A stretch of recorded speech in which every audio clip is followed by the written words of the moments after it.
Carnival Cruise Line is among the world's most popular lines, and there's plenty to know before you sail that most people simply don't share. From the truth about the ships that rarely gets mentioned, to the secretive adults-only cruises that few know about, to the chaos that is being unleashed by a new program that most cruisers hate, it's all juicy stuff that you will want to know. Carnival is almost universally known as an affordable cruise line, and frankly, it is. That doesn't mean, however, that it's not pushing prices as much as it can. Now, Carnival, it's still a pretty good deal, and you can find some amazing prices for sailings. But my take is that instead of being dirt cheap, it's moving more into the affordable category. Earnings calls with analysts, they often mention growth of the company due to higher ticket prices. Since the pandemic, I've really seen it with the onboard spending. The price of Wi-Fi has gone up sharply. Today, the most expensive plan runs about $24 a day for one device. The drink package has gone up sharply on shorter cruises, where there used to be a less expensive option. There's also been a bump in drink menu prices. And it's simple, but a 12-pack of water delivered to your cabin used to be $5. It's now all the way to $15. Sure, inflation is to blame in some spots, but in general, it's more expensive to sail than it used to be on Carnival. If you look at any sort of cruise marketing, Carnival or otherwise, they always show how much fun everyone has on the ship. But what you need to know is that with any line, but especially Carnival, there is a big difference between all the ships in the fleet. Carnival's oldest ship, Carnival Sunshine, it dates back to 1996. Other ships date to 98. That's nearly 30 years old, which in cruising is a lifetime. Someone who sailed on these ships as a baby could be married with kids right now. There's nothing wrong with an older ship, but there's no arguing that it is a completely different experience than something built in the past few years. Carnival's newest and biggest ships, they're like nothing else in the fleet, from the style to the things to do to the places to eat. Now, some people, they like those older ships. I personally like the vibe on board. As a style, I find it more unique than with the newer ships. But it's also heavily dated, especially when it comes to the cabins. For most people, the newer ships, they're going to be better for their vacation. Now on this, I do want to know your opinion. So if you've sailed Carnival, do you prefer those older ships that have more unique style? Or do you like the newer, more contemporary ships? Put it in the comments below and let me know. Celebration Key is Carnival's new private destination. I recently went and it was pretty nice if you're looking for a pool and a beach day, which, to be honest, that's kind of the entire point of a Caribbean cruise. If you go, there are a few things you should know first. There's two sides to the area, and if you're facing from the ship, the left side, that's the adult side, and the right side is the kid and family side. If you want calmer, actually try the kids side, also known as Starfish Lagoon, especially around the back of the pool. Yes, Starfish Lagoon, it is meant for kids and families. During my visit, however, I found that it was much more chilled out than the adult-focused Calypso Lagoon, where there was loud, thumping bass that was hitting from the swim-up bar area and really could just be felt throughout. I'd also suggest that you break up your single day into 2 days. You can head out in the morning, hit the beach and the pool, and then grab your included lunch before heading back to the ship in the middle of the day. This gives you a respite from the heat and the humidity in the cool of the ship. Also, you can grab a drink on board or reapply sunscreen or even take a nap if you want to. After a rest, you can then go back to shore in the afternoon and still have plenty of time for round 2 of Celebration Key. This one used to be a way better deal, but it seems Carnival, they might have caught on. Beer prices on the ship, they run about $8 a pop right now, but the cheapest beer on the ship is one that doesn't get advertised as much. Check in the buffet and you'll find a place called the Beer Station. Here, there's Carnival's branded beer on tap. You grab a glass, you scan your card, and you pour. You pay by the ounce, and at last check, the price was 50 cents per ounce, meaning that a 12-ounce beer is just $6. That's a pretty good deal for a cruise ship, though only a few years ago, this beer used to be 29 cents per ounce. Now, I will say that the beer station machines are limited on choice. It's usually just 1 or 2 options. As well, it seems like the machines are out of order a lot, kind of like McDonald's ice cream machines. But if you find one that is working, it is the cheapest beer you'll find on the ship. Carnival is known as a family cruise line, but did you know they also offer adults only trips? They're rare and they're not widely advertised, but it is true. They're called sea cruises or sailings exclusively for adults. At last check, there were 6 cruises that I saw mentioned for 2026 so far. Generally, they are off-schedule trips that are likely harder for the cruise line to fill.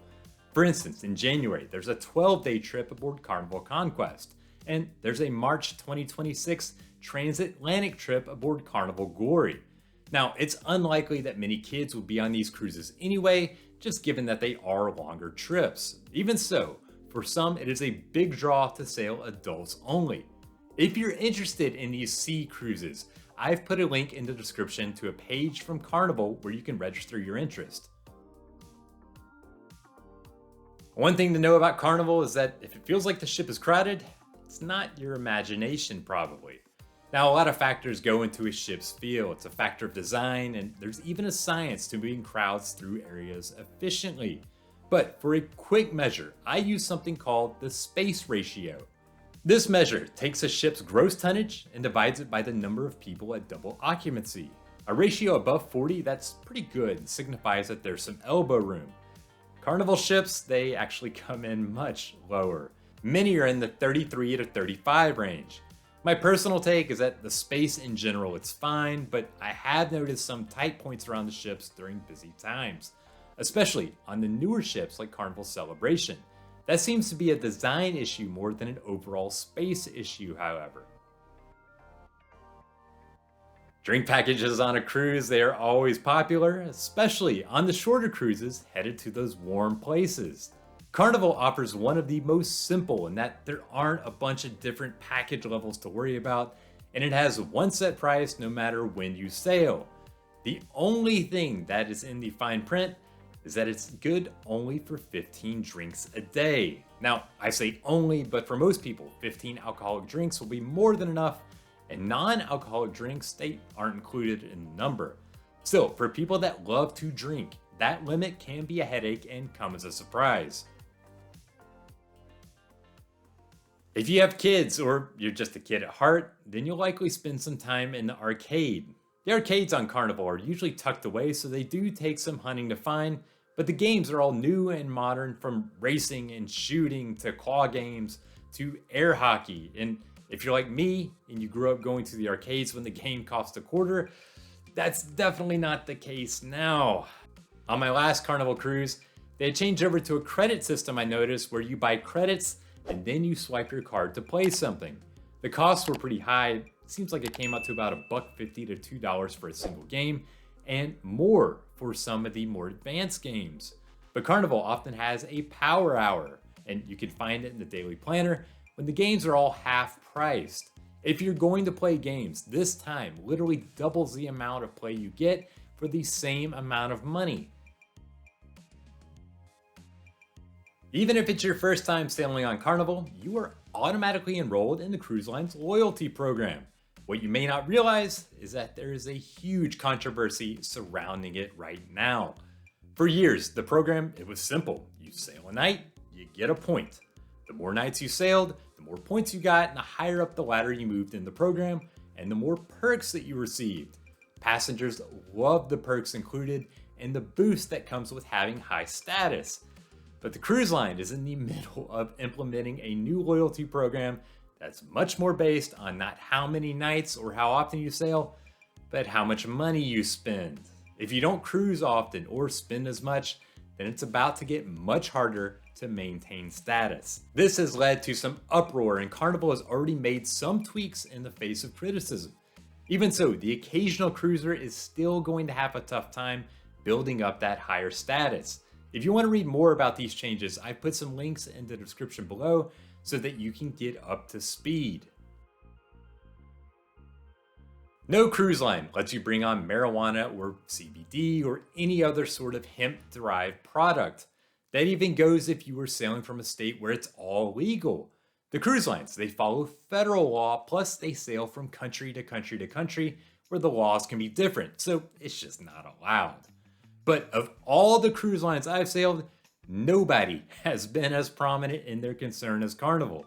As you enter the terminal, there are large signs telling you that it's not allowed, and it's not just a sign keeping it off the ship. Once inside the terminal and going through security, Carnival is the only cruise line I've seen where dogs actually sniff every passenger as they pass.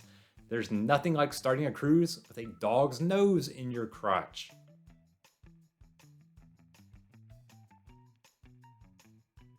When you sail, there's no doubt you will spend some time in the casino. Even if you don't gamble at all, they are located to where you will almost always have to pass through at least occasionally, going from one spot on the ship to another. And in these casinos, you'll find some eye-catching games that you just don't see on land. I'm talking about the skill cranes for stacks of cash, or the one that I love seeing where you have to cut a string to win a huge ball of money. It seems like if you were sharp on the controller that you can position things just right and win. Not so fast. Look at the manuals for these sorts of games online and you'll find that they are not entirely skill-based. Often players can only win after a certain amount of money has been played through the machine. So have fun, but if you don't win, don't feel like it's because you weren't skilled enough. It's not your fault. Thank you for watching, and before you go, remember to look in the description for those links that I mentioned during this video. And if you found this video informative before you sail Carnival, then I hope that you'll go ahead and like and subscribe. You can always find more at Cruzely.com, and until next time, happy sailing.